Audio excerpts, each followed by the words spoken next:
పట్ల హర్షం వ్యక్తం చేస్తున్నారు ప్రయాణికులు. గతంలో ఉన్న ప్రభుత్వం కూడా గ్రామం నుండి బేల మండలం కేంద్రం వరకు పంచాయతీరాజ్ కింద రోడ్డు మంజూరు చేసి బ్రిడ్జిని మాత్రం వదిలేశారు. దీంతో బ్రిడ్జి నిర్మాణం లేక ప్రయాణికులు ఎంతో ఇబ్బంది పడుతున్నారు. వర్షాకాలంలో నదీ పరివాహక గ్రామాలైన కంగాపూర్ గూడ గ్రామస్తులు బేల మండలానికి వెళ్లాలంటే మునియాపూర్ దహేగాం మీదుగా 8 కిలోమీటర్ల మేర తిరిగి వెళ్లాల్సి రావడంతో దూరాభారమై చాలా ఇబ్బందులు పడేవారు.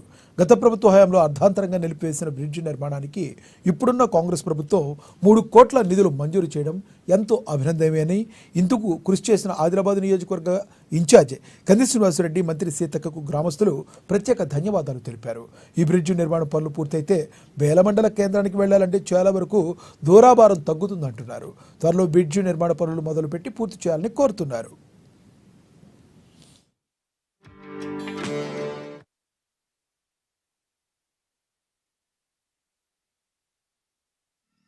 ఇప్పుడు బాగా తక్లీఫ్ ఉన్నది మాకు.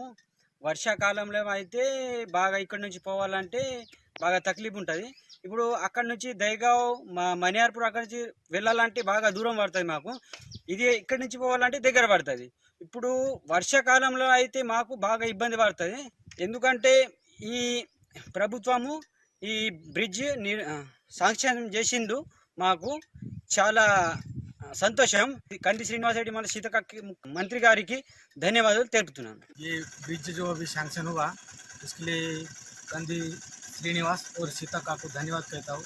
इससे पहले क्योंकि हमको ये बेला जाना बोले तो यहाँ से गुड़ा मनियारपुर और दहगांव होते हुए बहुत लॉन्ग रोड होता था, लेकिन ये ब्रिज सैंक्शन होने से हमारे को बहुत शॉर्टकट हुआ और अच्छा हुआ। हम बेला जाने के लिए बहुत जल्दी पहुँच जा रहे, इसलिए कंदी श्रीनिवास और सीता काकू धन्यवाद देते हैं। बहुत दिन तिकून जासाठी लगेच त्रास होता, तर इकून आता चालू झालं, त्याच्यासाठी आम्ही धन्यवाद आहो. तर तिकून दाटवून होती तर हे ब्रिज बंद होतं, तर फुल वाहत होतं, ते लोक काही लोक रोखले होते. तर आता हे सीतक्कानं कर्णी श्रीनिवासनं आम्हाला कामी लावून दिलं, 3 करोड सँक्शन केलेलं आहे.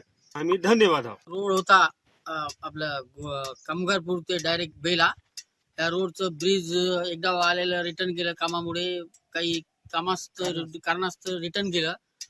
पुन्हा आम्हाला जायचा दुनियाचा त्रास होता, कारण आम्ही पावसामध्ये आम्हाला मनियारपूरकडून जायला लागत होतं. तिथे जर ब्रिज प्रॉब्लेम होता, तरी आता मनियारपूर नदी इकडून कापशीकडून गेलं इकडून प्रॉब्लेम होत होता. त्या करताना आजचं हे ब्रिज आम्ही याच्या पहिले जे आलेलं ते रिटर्न केलं, पण आता डबल 3 करोडचं ब्रिज सँक्शन केलं. याच्याकडून या सीएम सरले याच्याकडून याच्या सभा पार्टीवाल्याकडून मी त्यांना मनापासून धन्यवाद देतो. कडून जायला त्रास होत होता. आमचं हे रोड नाही का सँक्शन झाल्यामुळे नाही का असं तुमचं धन्यवाद. कारण पुन्हा नाही का पाणी खूप राहत होतं वगैरे, गाड्या निघत नव्हत्या, मुलं शाळेत जायला त्रास होत होता. आता रोड सँक्शन झाल्याबद्दल नाही का एवढंच झाले म्हणताय. आम्हाला जाण्यासाठी सोयीस्कर रोड पडतो आणि आम्हाला आवश्यक ब्रिज नसल्यामुळे आम्हाला खूपच फिरत जावं लागते.